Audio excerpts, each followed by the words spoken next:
Hello, my dear friends. Welcome to our channel. Be nice for better life. कल last के video में हमने देखा था पूरे 1000 प्रश्नों की सीरीज का पार्ट 9। आज के इस वीडियो में हम देखने वाले हैं जीके के 100 one liner questions with answer. और इस वीडियो के बीच बीच में मैं आपसे कुछ प्रश्न भी पूछूंगा जिसका जवाब आपको कमेंट बॉक्स में देना है। तो देर न करते हुए हम प्रश्न की ओर बढ़ते हैं।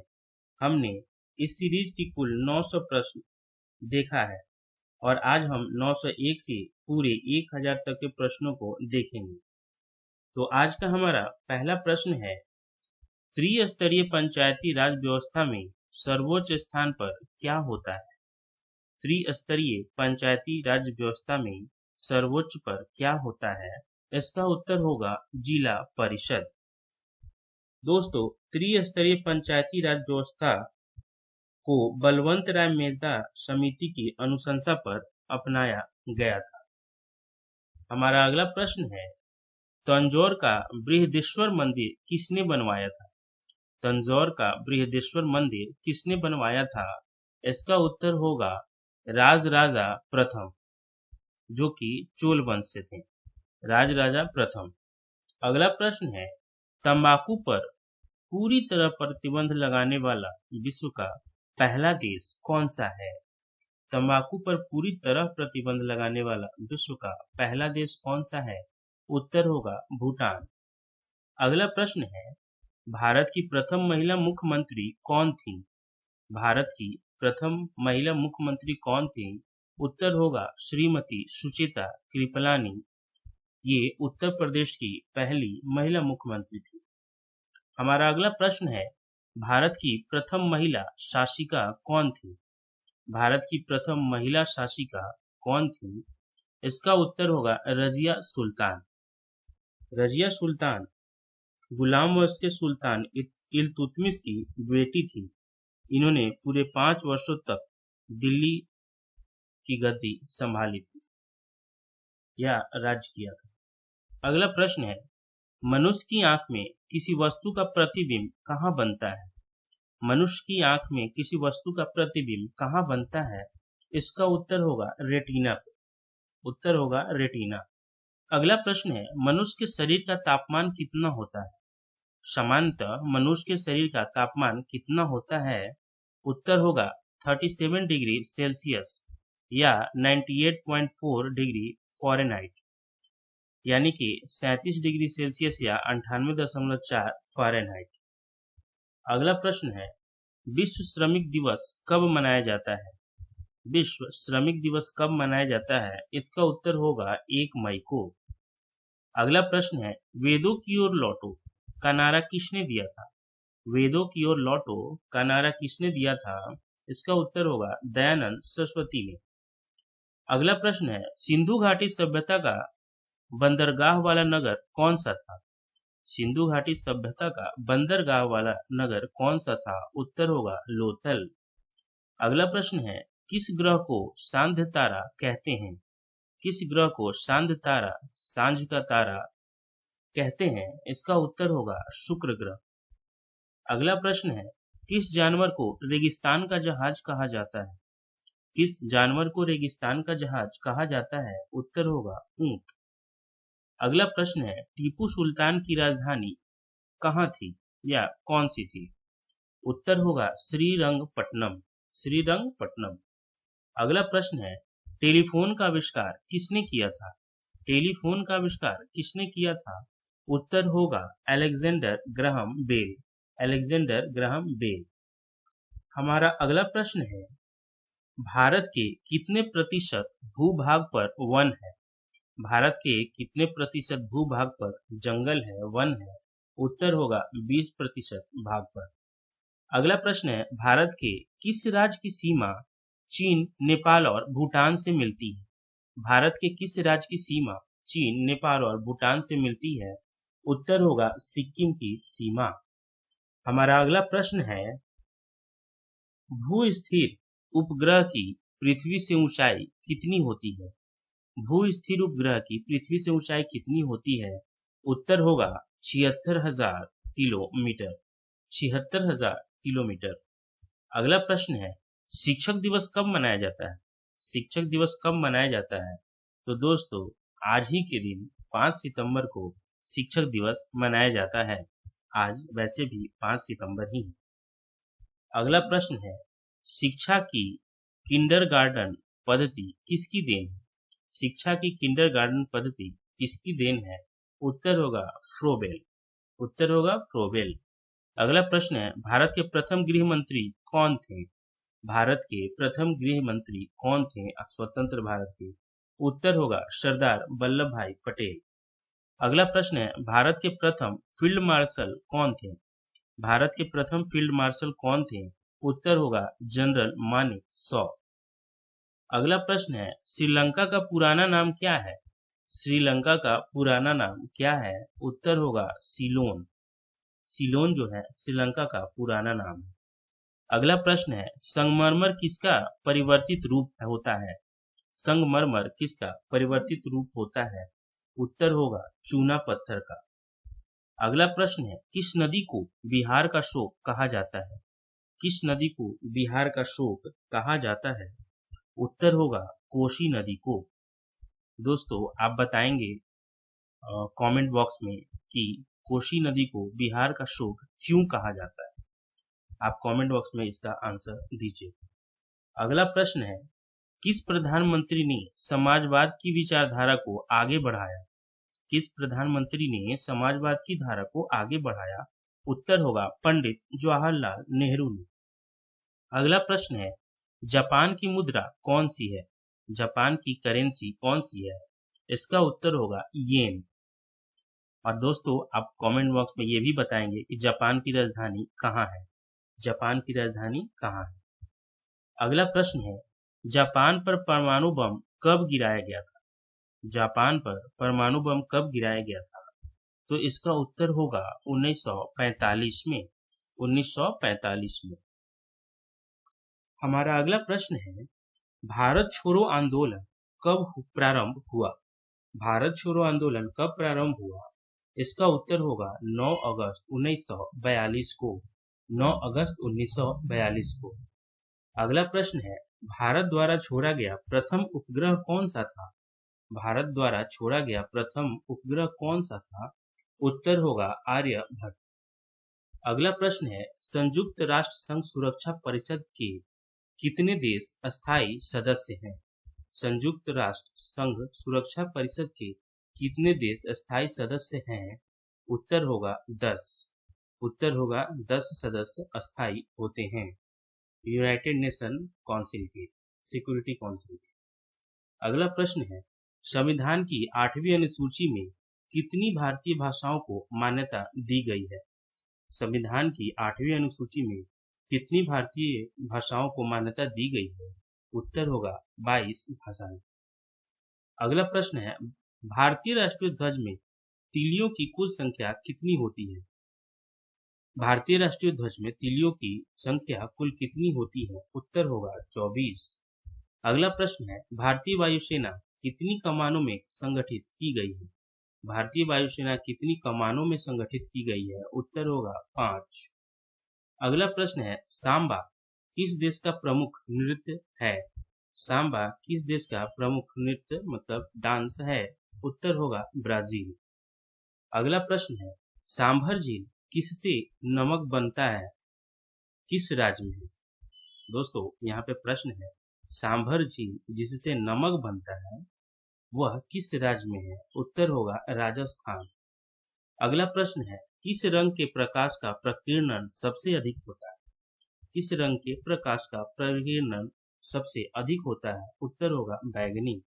अगला प्रश्न है, किस राज्य में मलयालम भाषा बोली जाती है? किस राज्य में मलयालम भाषा बोली जाती है? उत्तर होगा केरल में। दोस्तों, आप बताएंगे हमें कमेंट बॉक्स में केरल की राजधानी का क्या नाम है? केरल की राजधानी का क्या नाम? हमारा अगला प्रश्न है, भारत पर हमला करने वाला प्रथम मुस्लिम आक्रमणकारी कौन था? भारत पर हमला करने वाला प्रथम मुस्लिम आक्रमणकारी उत्तर होगा मोहम्मद बिन कासिम। मोहम्मद बिन कासिम जो 712 ईस्वी में हमला किया था। अगला प्रश्न है, भारत में सबसे पहली फिल्म कौन सी थी? भारत में सबसे बनने वाली पहली फिल्म कौन सी थी? इसका उत्तर होगा राजा हरिश्चंद्र। राजा हरिश्चंद्र। अगला प्रश्न है, संसार का विशालतम स्तनधारी कौन सा जानवर है? संसार का विशालतम स्तनधारी कौन सा है? उत्तर होगा व्हेल मछली। अगला प्रश्न है, संसार का सबसे प्राचीन राजतंत्र किस देश का है? प्राचीन राजतंत्र किस देश का है दुनिया का? उत्तर होगा जापान। हमारा अगला प्रश्न है, किसके शासन काल में मोरक्को का यात्री इब्न तूता भारत आया था? किसके शासन काल में मोरक्को का यात्री इब्न तूता भारत आया था? उत्तर होगा मोहम्मद बिन तुगलक। मोहम्मद बिन तुगलक। अगला प्रश्न है, किसने सर्वप्रथम अशोक के अभिलेखों को पढ़ा? किसने सर्वप्रथम अशोक के अभिलेखों को पढ़ा? उत्तर होगा जेम्स प्रिसेम। जेम्स प्रिसेम। अगला प्रश्न है, किस संविधान संशोधन द्वारा मौलिक कर्तव्य को संविधान में जोड़ा गया? किस संविधान संशोधन द्वारा मौलिक कर्तव्यों को संविधान में जोड़ा गया? इसका उत्तर होगा 42वां संविधान। 42वां संविधान संशोधन। दोस्तों, हमारा अगला प्रश्न है आपसे, कमेंट बॉक्स में जिसका आंसर देंगे कि 42वां संविधान संशोधन कब किया गया था, वर्ष का नाम बताना। हमारा अगला प्रश्न है, किस सिख गुरु ने फारसी भाषा में जफरनामा लिखा था? किस सिख गुरु ने फारसी भाषा में जफरनामा लिखा था? उत्तर होगा गुरु गोविंद सिंह। अगला प्रश्न है, भारत का सर्वोच्च वीरता पदक का क्या नाम है? भारत के सर्वोच्च वीरता पदक का नाम क्या है? उत्तर होगा परमवीर चक्र। अगला प्रश्न है, भारत की किस महिला ने सर्वप्रथम मिस वर्ल्ड का खिताब जीता था? उत्तर होगा रीता फारिया। अगला प्रश्न है, महात्मा गांधी द्वारा साबरमती आश्रम कहाँ स्थापित किया गया? महात्मा गांधी द्वारा साबरमती आश्रम कहाँ स्थापित किया गया था? उत्तर होगा अहमदाबाद, गुजरात में। अगला प्रश्न है, महात्मा गांधी का जन्म किस दिन या किस तिथि को मनाया जाता है? तो ये हर साल 2 अक्टूबर को मनाया जाता है। हालांकि 2 अक्टूबर 1869 में महात्मा गांधी का जन्म हुआ था। हमारा अगला प्रश्न है, विश्व की सबसे बड़ी कंप्यूटर निर्माता कंपनी कौन सी है? विश्व की सबसे बड़ी कंप्यूटर निर्माता कंपनी, उत्तर होगा डेल। अगला प्रश्न है, विश्व की सबसे बड़ी दीवार कौन सी है? विश्व की सबसे बड़ी दीवार कौन सी है? तो ग्रेट वॉल ऑफ चाइना, यानी कि चीन की दीवार। अगला प्रश्न है, सूर्य में सर्वाधिक गैस कौन सी होती है? सूर्य में सर्वाधिक गैस कौन सी होती है? उत्तर होगा हाइड्रोजन। अगला प्रश्न है, सूर्य से पृथ्वी पर ऊष्मा का संचरण किस विधि के द्वारा होता है? सूर्य से पृथ्वी पर ऊष्मा का संचरण किस विधि द्वारा होता है? उत्तर होगा विकिरण द्वारा। अगला प्रश्न है, विश्व पर्यावरण दिवस कब मनाया जाता है? विश्व पर्यावरण दिवस कब मनाया जाता है? तो ये 5 जून को मनाया जाता है। उत्तर होगा 5 जून। विश्व पृथ्वी दिवस कब मनाया जाता है? विश्व पृथ्वी दिवस कब मनाया जाता है? उत्तर होगा 22 अप्रैल को। 22 अप्रैल को। हमारा अगला प्रश्न है, कितनी ऊंचाई पर जाने से तापमान 1 डिग्री सेल्सियस की कमी होती है? कितनी ऊंचाई पर जाने पर तापमान में 1 डिग्री सेल्सियस की कमी हो जाती है? उत्तर होगा 165 मीटर। 165 मीटर ऊंचाई पर जाने पे 1 डिग्री सेल्सियस की तापमान में कमी हो जाती है। अगला प्रश्न है, किन 2 स्थानों के बीच हिमसागर एक्सप्रेस चलती है? किन 2 स्थानों के बीच हिमसागर एक्सप्रेस चलती है? उत्तर होगा जम्मू से कन्याकुमारी तक। अगला प्रश्न है, तैमूर लंग ने दिल्ली को कब लूटा? तैमूर लंग ने दिल्ली को कब लूटा? उत्तर होगा 1398 में। अगला प्रश्न है, त्रिपिटक किस धर्म के ग्रंथ हैं और किस भाषा में लिखे गए हैं? त्रिपिटक धर्म ग्रंथ। उत्तर होगा बौद्ध धर्म की ये ग्रंथ है और इसे पाली भाषा में लिखा गया है।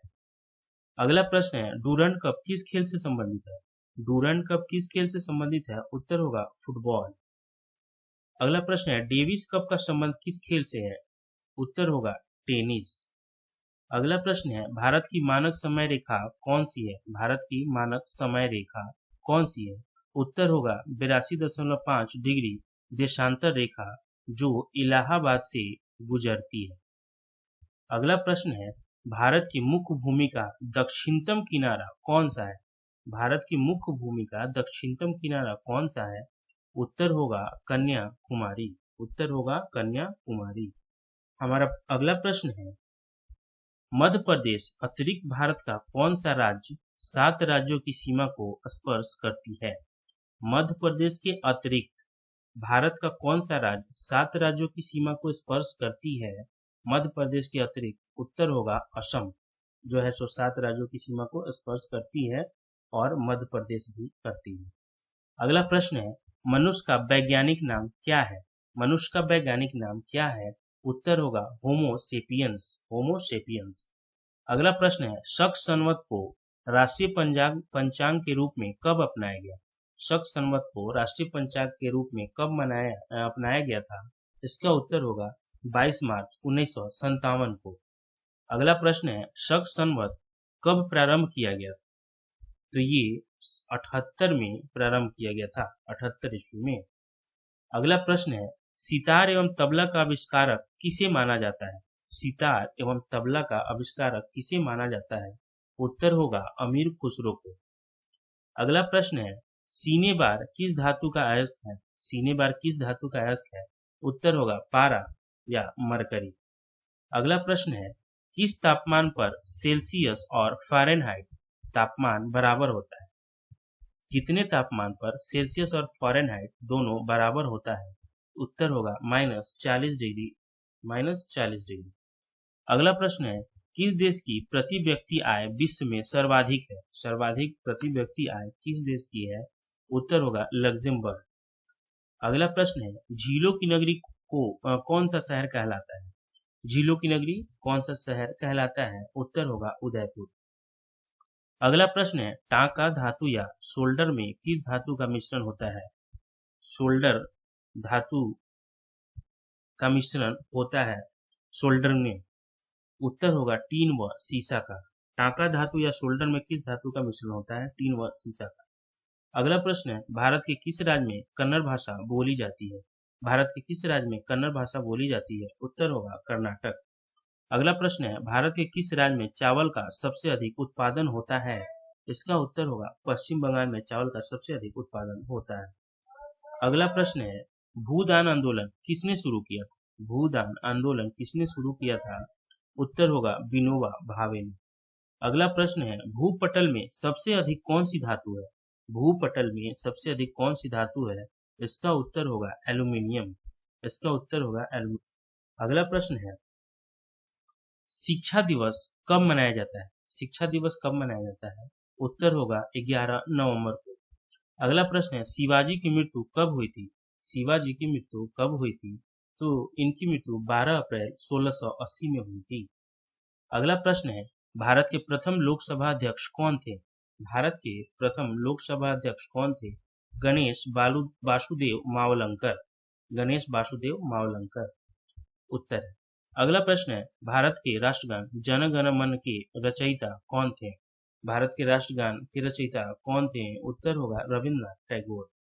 अगला प्रश्न है, संघ शासित प्रदेश अंडमान निकोबार द्वीप समूह की राजधानी क्या है? उत्तर होगा पोर्ट ब्लेयर। अगला प्रश्न है, संयुक्त राष्ट्र दिवस कब मनाया जाता है? संयुक्त राष्ट्र दिवस कब मनाया जाता है? 24 अक्टूबर को। अगला प्रश्न है, किस बौद्ध भिक्षु के प्रभाव में अशोक ने बौद्ध धर्म ग्रहण किया? किस बौद्ध भिक्षु के प्रभाव में अशोक ने बौद्ध धर्म ग्रहण किया था? उसका नाम है उपगुप्त। उपगुप्त। अगला प्रश्न है, किस भारतीय खिलाड़ी को जंबो नाम से जाना जाता है? भारतीय खिलाड़ी जिनको जंबो नाम से जाना जाता है, उत्तर होगा अनिल कुंबले। अगला प्रश्न है, राजस्थान का प्रमुख लोक नृत्य क्या है? राजस्थान का प्रमुख लोक नृत्य क्या है? उत्तर होगा घूमर। अगला प्रश्न है, जहांगीर की पत्नी नूरजहां का वास्तविक नाम क्या था? जहांगीर की पत्नी नूरजहां का वास्तविक नाम क्या था? उत्तर होगा मेहरू निशा। मेहरू निशा। अगला प्रश्न है, भारत द्वारा छोड़ा गया प्रथम पूर्णतः शैक्षणिक उपग्रह कौन सा है? भारत द्वारा छोड़ा गया प्रथम पूर्णतः शैक्षणिक उपग्रह कौन सा है? आंसर होगा एडुसैट। आंसर होगा एडुसैट। अगला प्रश्न है, भारत ने अपना प्रथम आणविक परीक्षण कहां और कब किया? भारत ने अपना प्रथम आणविक परीक्षण कब और कहां किया? तो ये पोखरण में किया गया था 1974 में। अगला प्रश्न है, संयुक्त राष्ट्र महासभा की प्रथम महिला सभापति होने का गौरव किस भारतीय को प्राप्त है? संयुक्त राष्ट्र महासभा की प्रथम महिला सभापति होने का गौरव किस भारतीय को प्राप्त है? उत्तर होगा विजया लक्ष्मी पंडित, विजया लक्ष्मी पंडित। अगला प्रश्न है, संयुक्त राष्ट्र महासभा में हिंदी में भाषण देने वाले भारतीय कौन है? संयुक्त राष्ट्र महासभा में हिंदी में भाषण देने वाले भारतीय कौन है? उत्तर होगा अटल बिहारी वाजपेयी, अटल बिहारी। हमारा अगला प्रश्न है, संविधान की किस धारा के अंतर्गत राज्यपाल किसी राज्य में राष्ट्रपति शासन लगाने की सिफारिश करता है? संविधान की किस धारा के अंतर्गत राज्यपाल किसी राज्य में राष्ट्रपति शासन लगाने की सिफारिश करता है? तो वो धारा है धारा 356। अगला प्रश्न है, संविधान के किस अनुच्छेद द्वारा हिंदी को राष्ट्रभाषा घोषित किया गया? हिंदी को राष्ट्रभाषा किस अनुच्छेद द्वारा घोषित किया गया? उत्तर होगा अनुच्छेद 343 343। अगला प्रश्न है, भारतीय राष्ट्रीय कांग्रेस के 1929 के ऐतिहासिक अधिवेशन की अध्यक्षता किसने की? भारतीय राष्ट्रीय Congress INC national Congress, Indian national Congress 1929 के ऐतिहासिक अधिवेशन की अध्यक्षता किसने की? उत्तर होगा पंडित जवाहरलाल नेहरू की। अगला प्रश्न है, भारतीय राष्ट्रीय कांग्रेस के संस्थापक कौन थे? भारतीय राष्ट्रीय कांग्रेस के संस्थापक थे A.O. ह्यूम। अगला प्रश्न है, सामा चकेवा कहाँ का लोक नृत्य है? सामा चकेवा कहाँ का लोक नृत्य है? उत्तर होगा बिहार का। हमारा अगला प्रश्न है, सामान्य परिस्थितियों में हवा में ध्वनि की गति कितनी होती है? सामान्य परिस्थितियों में हवा में ध्वनि की गति कितनी होती है? उत्तर होगा 332 मीटर पर सेकेंड, 332 मीटर पर सेकेंड। अगला प्रश्न है, किस राज्य में लोकसभा की सर्वाधिक सीटें हैं? किस राज्य में लोकसभा की सर्वाधिक सीटें हैं? उत्तर होगा यूपी में, सीटों की संख्या है 80। हमारा आज का आखिरी प्रश्न है और इस सीरीज का भी आखिरी प्रश्न है, 1000वां प्रश्न। किस वर्ष मानव ने पहली बार चंद्रमा पर चरण रखे थे? किस वर्ष मानव ने पहली बार चंद्रमा पर चरण रखे थे? उत्तर होगा 1969। आज का वीडियो यहीं पर समाप्त होता है। दोस्तों, अगर आपको ये वीडियो पसंद आया तो आप वीडियो को लाइक, शेयर और सब्सक्राइब जरूर करें। वीडियो को देखने के लिए बहुत बहुत धन्यवाद। Thank you for watching.